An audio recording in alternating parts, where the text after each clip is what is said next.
Hello, welcome to today's episode. My name is Cash Lee.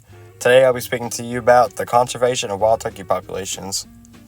So mainly I'll be talking to you about what I've done, but as well as some things that you can do for yourself.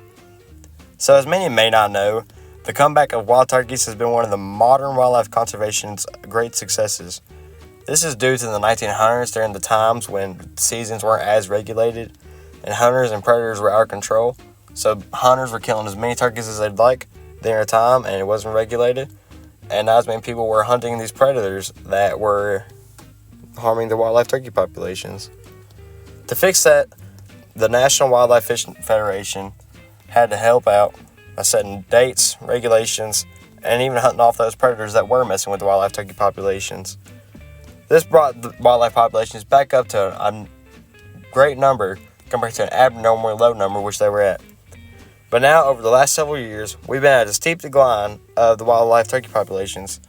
This has many of the hunters and biologists worried. Potential culprits for the birds' challenges include an array of factors from loss of habitat, changing climate, and decreased mortality from predators like coyotes, as well as urban development. With more houses being built, more farms, it's not as common to see wildlife turkeys just out and about everywhere because there's less land, less farmland for them to eat, and it's just not as abundant as they used to be. There are a variety of ways that we can help out with these turkey populations currently.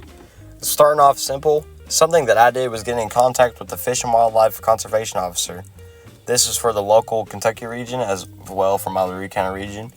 We have the public land in the Howardstown called the Rolling Fork WMA, which stands for Wildlife Management Area. Here at this Wildlife Management Area, I was able to help out the Conservation Office and help out by doing a controlled burn for these areas of the WMA. This helps out with a variety of things for the turkeys, helping out with the grass, burning it to be able to actually produce new and healthier grasses for these turkeys to eat, forage for bugs, and even use these grasses as bedding when they're scratching and laying their eggs. Here in a second, you will see a video of me at the WMA the following week after the burns, scouting for turkeys for the 2024 turkey season. And you can see some of the effects already. At the Rolling Fork Public Land Wildlife Management Area in Howardstown, Kentucky with Terry Thompson. And we just came across an area where Kentucky Fish and Wildlife has done a controlled burn. These controlled burns help out with the growth of grasses that natural animals such as turkeys will eat, and also help them gain areas to help with bedding for nesting and laying eggs. With the human population always at an increase, we can expect to always see these populations of wild animals at a decrease now, since as the populations of humans increase more and more every day, we have to develop more urban development. This doesn't just mean more houses and streets on the road. This also means more farmland we have to develop to feed these people. With more farmland, it means less wildland for the turkeys. With the turkeys having less wildland, they're not able to naturally forage for these bugs and stuff that they need, or seeds. They're not able to hide as well in the farmland, so they're not able to be able to sleep as well, or even raise their young as well.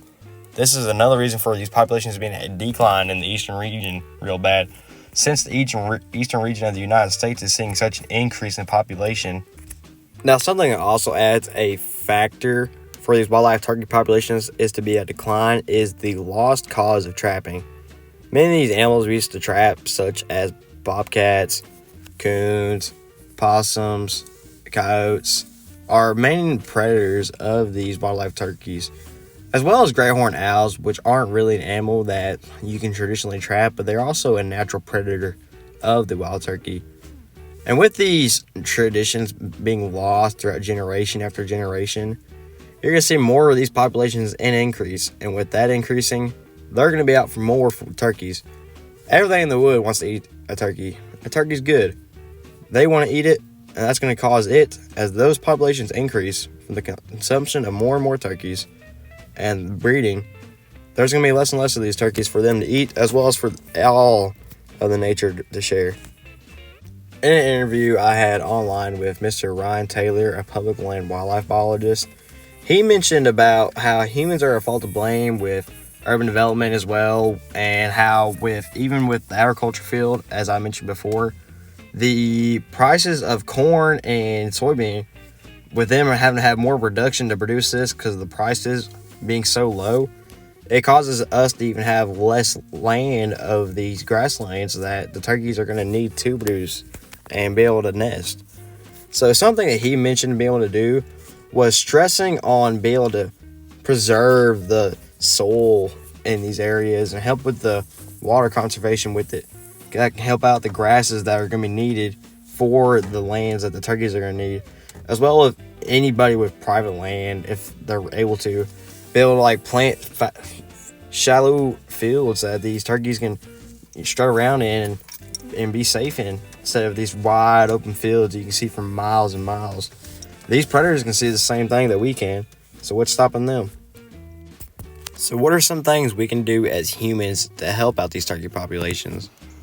Well, starting out, we can help out by making sure our streams and creeks and waters are clean of pollution.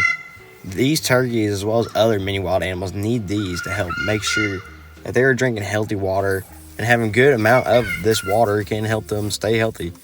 All living organisms need water to survive. Another thing we can do, you might not be able to do this on your own land, but if you're like me, get in contact with your local fish and game. You can help out with wildlife management areas, such as with me, I helped out with a burn that they did in the local area. There's always other projects that they're doing, especially with the turkeys. They're always checking population numbers, or going through or tagging these turkeys, putting bands on them, tracking them, seeing how well they're breeding. Another thing that we can do is picking up this old tradition again of trapping. Trapping these predators is what allows these animals, such as the turkeys, to be able to bring their population numbers back up. With us losing that tradition, we weren't able to control these predator populations as much, and we can see the impact that it's had on these turkey population numbers, bringing it down to a point where it's at a decrease all around, and not just certain little areas, but in the whole region as a whole, not only here, but other regions of the United States as well. However, the best thing we can do now is just spread the awareness. Spreading the awareness allows everyone in not only the eastern region, but the United States as a whole, and even other countries, letting know, hey, this population is at a decline, we need to do something about it. Being able to spread that awareness allows us to connect as a whole, and connecting as a whole gets many things done. And the next step for you to do is go ahead, get that message out to your friends, anybody you know, and spread the awareness. Having more awareness is what's going to help this out.